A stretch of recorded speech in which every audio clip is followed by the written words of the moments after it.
নমস্কার, আমি সৌগত তন্ত্রজ্যোতিষ মাজালে আপনাদেরকে স্বাগত। ভূত প্রেত জিন এইসবের সমস্যা দূর করার জন্য আজকের একটি বিশেষ টোটকা দিতে চলেছি, যে টোটকাটি অবশ্যই কার্যকরী এবং প্রয়োগ করা হয়েছে। এটি একটি প্রাচীন শাস্ত্র থেকে দেওয়া হচ্ছে, কিন্তু কার্যকরী টোটকা। তো ভূত প্রেত জিন হঠাৎ করে হয়তো আকর্ষণ করেছে বা চেপেছে, সেই সময় কোনো রকম কারোর কাছে যেতে পারা যাচ্ছে না এবং ছাড়ানো যাচ্ছে না, বা ভূত প্রেত জিনের সবসময় দৃষ্টি বা হাওয়া বাতাস লাগে। ভূত প্রেত জিন মাঝের মধ্যে আকর্ষণ করে এবং রোগীর একটার পর একটা সমস্যা, এবং জিন ভূত পরি আকর্ষণ করলে যা যা সমস্যা হয় সেগুলো হচ্ছে। সেই ক্ষেত্রে আজকের একটি বিশেষ টোটকা দিতে চলেছি। অবশ্যই ভিডিওটি প্রথম থেকে শেষ পর্যন্ত দেখবেন। ভিডিওটি ভালো লাগলে একটি লাইক করবেন, যারা নতুন দেখছেন চ্যানেলটিকে সাবস্ক্রাইব করবেন এবং বেশি বেশি করে শেয়ার করবেন। তো যাই হোক, আমি টোটকাটি দিচ্ছি, ভালো করে আমি বলে শুনিয়ে দিচ্ছি। ভূত প্রেত যখনই আকর্ষণ করে, রোগীর মধ্যে অনেক রকম ক্ষতি হয়। দিনের পর দিন সেই ব্যক্তি রোগা হয়ে যায়, তার খাওয়া দাওয়া বন্ধ হয়ে যায়, শরীরে রক্ত কমে যায় এবং শরীর দুর্বল হয়ে পড়ে। আস্তে আস্তে চোখ মুখ কালি পড়ে যায়। এটা ভূত প্রেত জিনের সমস্যার জন্যই হয়। যাদের জিন ভূত পরি আকর্ষণ করেছে বা যাদের নিয়মিত আকর্ষণ করে বা চাপে, তাদের জন্য এই টোটকাটি করলে অবশ্যই কাজ পাবেন। তো নিয়মটি আমি বলে দিচ্ছি, অবশ্যই শুনে নিন। রবিবার দিন সহদেবীর মূল উপড়ে আনবেন। মানে সহদেবী গাছ অনেকেই চেনেন, যারা চেনেন না ইউটিউবে সহদেবী গাছ বলে সার্চ দেবেন, অনেক ভিডিও পেয়ে যাবেন সহদেবী গাছ চেনার জন্য, এবং আমার চ্যানেলেও সহদেবী গাছের ভিডিও দেওয়া আছে। তো কি করতে হবে, রবিবার দিন সহদেবীর মূল উপড়ে মানে রবিবার দিন যাবেন, তার আগে 1-2 দিন আগে সহদেবী গাছের গোড়ায় একটা ধূপ জ্বালবেন এবং একটা বাতাসা, একটা পান, একটা লবঙ্গ রেখে দেবেন এবং 2-3 দিন ধরে সহদেবী গাছের গোড়ায় ধূপ দেবেন এবং প্রার্থনা করে আসবেন যে আমি রবিবার দিনকে এই আমি আপনাকে নিয়ে যাব রবিবার দিনকে আমার এই ভূত প্রেত জিনের সমস্যার জন্য বা এই উদ্দেশ্যের জন্য আমার সাহায্য করবেন বলে।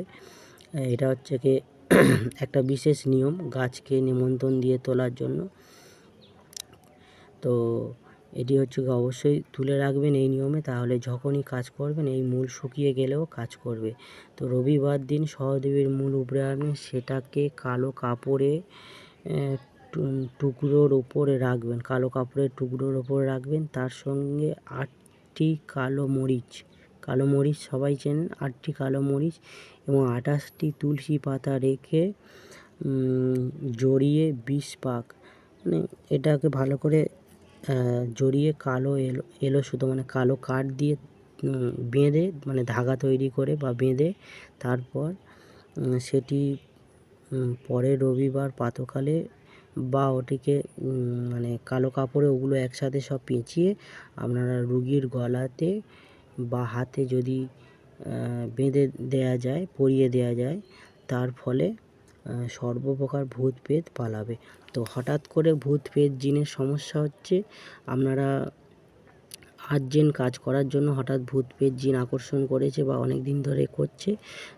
অনেক দিন ধরে যদি আকর্ষণ অল্প অল্প করে যায় এবং নিয়মিত হয়, তখন রবিবারে নিয়ম করে করবেন। আর যদি আর্জেন্ট কোনো জায়গায় ভূত প্রেত জিন ছাড়াতে চান, ভাবছেন সেখানে সঙ্গে সঙ্গে কাজ করতে হবে, তাহলে সহদেবী গাছকে প্রণাম করে যে কোনো দিন মোটামুটি এর মূল তুলে নেওয়া যেতে পারে এবং 8টি কালো মরিচ এবং 28টি তুলসী পাতা নিয়ে একটি কালো কাপড়ের মধ্যে দিয়ে ওটিকে পেঁচিয়ে কালো সুতো দিয়ে রুগীর হাতে বেঁধে দেবেন। দিলে তাহলে ভূত প্রেত পালিয়ে যাবে। আর যারা ভূত প্রেত জিন ছাড়াতে চাইছেন, যখন এই সামগ্রীগুলো সবই নিয়ে যাবেন, জিন ভূত পরীকে যেরকম ঝাড়ন করে ছাড়াতে হয় সেটিকে ছাড়িয়ে এবং এই জিনিসটা তার হাতে বেঁধে দিয়ে আসবেন, তাহলে ভূত প্রেত জিনের কোনো সমস্যা হবে না।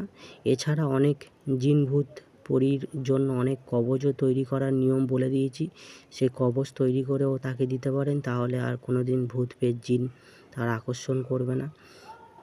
যেমন জিন ভূত পরি আকর্ষণ বা দৃষ্টি দূর করার জন্য যেমন খুব কার্যকারী জিনিস আছে, যেমন তোমার শ্যাওড়া গাছের শিকড়। এটি মাদুলির মধ্যে ভরে যদি ভূত পেট জিনগ্রস্ত রোগীর পরিয়ে দেওয়া যায়, এবং ইন্দ্রজাল এবং গুয়ে বাবলা সেগুলো, এগুলো মোটামুটি একসাথে বা এগুলো এক একটা করে মোটামুটি যদি ভরে পরিয়ে দেওয়া যায়, তো আরও বড় বড় জিন ভূতের অনেক সময় কবজের জন্য বিভিন্ন শক্তিশালী যন্ত্র এবং আরও অনেক কিছুভাবে তৈরি করে আমরা দিয়ে থাকি, এবং আর্জেন্ট দরকারের জন্য এই টোটকা করতে পারেন। এবং আমার চ্যানেলে ইন্দ্রজাল এবং শ্যাওড়া গাছের শিকড় এগুলো দেওয়া আছে, এবং গুয়ে বাবলা এগুলো দিয়েও জিনভূত পরীর অশুভ দৃষ্টি কাটিয়ে দিতে পারেন। আর আজকের যে টোটকাটি বললাম, এটি সঙ্গে সঙ্গে সমস্যা হচ্ছে, সঙ্গে সঙ্গে এটি করলে মোটামুটি এখন যতদিন হাতে বাঁধা থাকবে কোনো জিন ভূত পরী কোনো অশুভ শক্তি গায়ের কাছে আসতে পারবে না। এবং যাদের নিয়মিত আকর্ষণ করে তারা এই জিনিসটি করে তার হাতে বেঁধে দিতে পারেন, তাহলে জিন ভূত পরী বা অপশক্তির কোনো আকর্ষণ তার ওপর থাকবে না। আজকের ভিডিওটি এ অবধি। যদি ভিডিওটি উপকৃত মনে হয় একটি লাইক করবেন, যারা নতুন দেখছেন চ্যানেলটিকে সাবস্ক্রাইব করবেন এবং শেয়ার করবেন। ভিডিওটি দেখার জন্য আপনাদেরকে অসংখ্য ধন্যবাদ।